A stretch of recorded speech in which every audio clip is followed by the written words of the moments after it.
Allô, Benoît Dutertre. Bonjour, Frédéric. Bonjour. Vous êtes l'auteur de deux livres au titre prémonitoire, hein, Tout doit disparaître et Pourquoi je préfère rester chez moi. Et vous venez de publier, juste avant le confinement, un pamphlet contre l'agitation parisienne intitulé Les dents de la mer, souvenir d'un piéton de Paris. Heureux, depuis que Paris est devenu un grand périmètre de sécurité. Quand j'ai choisi pour ce précédent livre le titre «Pourquoi je préfère rester chez moi», je n'imaginais pas qu'il pourrait être tellement d'actualité quelque temps après. Et de fait, je suis pas mal chez moi, hein. Enfin, je dois vous l'avouer. Heureux, non, parce que le contexte n'est pas très très plaisant. Tout ça est lourd, anxiogène, incertain, mais néanmoins, je dois dire, il faut dire la vérité, que dans le coin de Paris où j'habite, à 2 pas de Notre-Dame et de la Seine, c'est devenu une espèce de jardin enchanté depuis quelques semaines.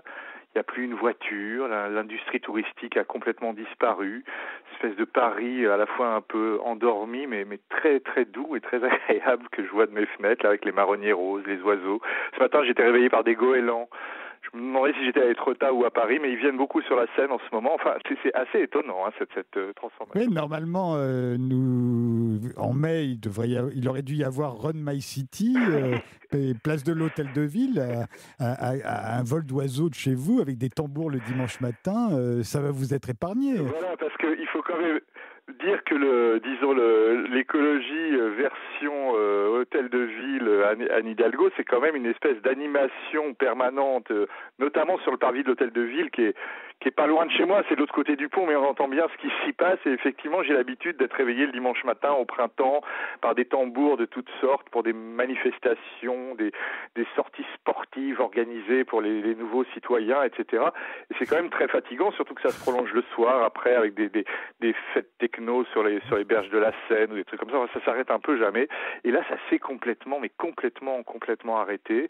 Alors bon, je dois dire, malgré tout, je suis un peu triste pour les commerçants du quartier parce que je les connais bien, mais en même temps, bon, c'est vrai que toutes ces boutiques de tourisme ayant été doublement détruites en un an par l'incendie de Notre-Dame, puis par la crise actuelle, avec entre-temps tous les mouvements sociaux qui ont beaucoup nuit aussi au tourisme, le quartier est un petit peu évidemment blessé comme ça, mais c'est vrai que voilà, c'est le calme, c'est la paix, c'est les oiseaux, c'est le plaisir d'être sur son balcon. Bon, j'ai la chance d'en avoir un, j'habite dans des conditions agréables, hein, et puis de sortir, de voir la Seine, un vol de canards qui passe, etc. Enfin, c'est quand même assez extraordinaire, hein. Oui, c'est pour ça que je vous disais heureux. Les Dents de la Mer, votre dernier livre, c'est vraiment un pamphlet contre l'agitation parisienne. On dirait qu'elle est vaincue.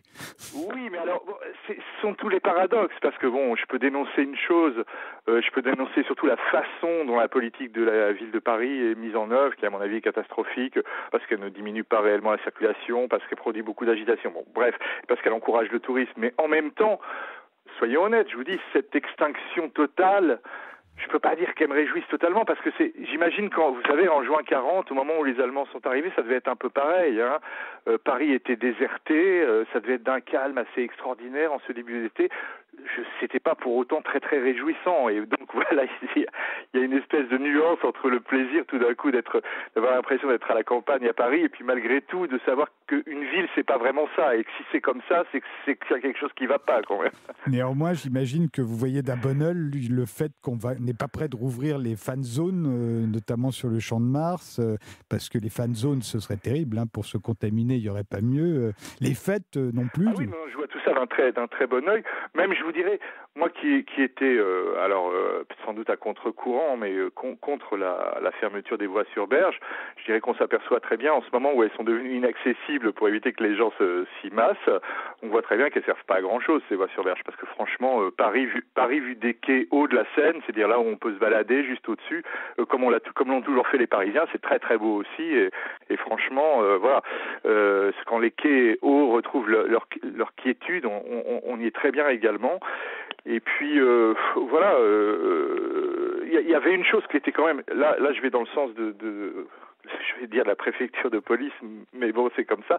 Une chose qui était franchement, moi, m'angoissait assez les premiers jours quand je sortais faire mon petit tour. C'était tous ces centaines de joggeurs qui se croisaient partout, parce qu'ils vous frôlent, ils soufflent, ils poussent, ils crachent, etc. Et je trouve ça un peu flippant quand même. Et donc je suis heureux qu'ils aient leurs heures pour se croiser entre eux maintenant. Voilà. Vous n'aimez pas beaucoup les circulations douces en général, Benoît Dutertre, hein, ni les trottinettes, ni les vélos, ni les joggeurs. Voilà, c'est tout ce qu'on appelle les circulations douces, puisque ma théorie, c'est que ce sont des circulations dures. Les circulations douces, c'est-à-dire que quand la circulation douce est officialisée, elle révèle des comportements absolument aussi inciviques, grossiers que ceux qu'on attribuait autrefois aux automobilistes. Et donc on a vu ces derniers temps comment effectivement le cycliste ou le trottinettiste pouvait devenir le goujat absolu, qui ne respecte aucune règle de circulation, qui vous insulte si vous lui faites une remarque, comme les automobilistes, pareil.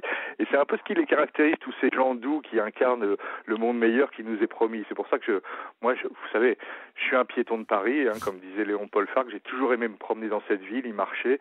Et là, c'est vrai que alors, comme je peux pas aller à plus d'1 kilomètre, je réexplore les rues à 1 kilomètre de périmètre de chez moi. J'ai fait apparaître la carte sur Internet, c'est assez précis.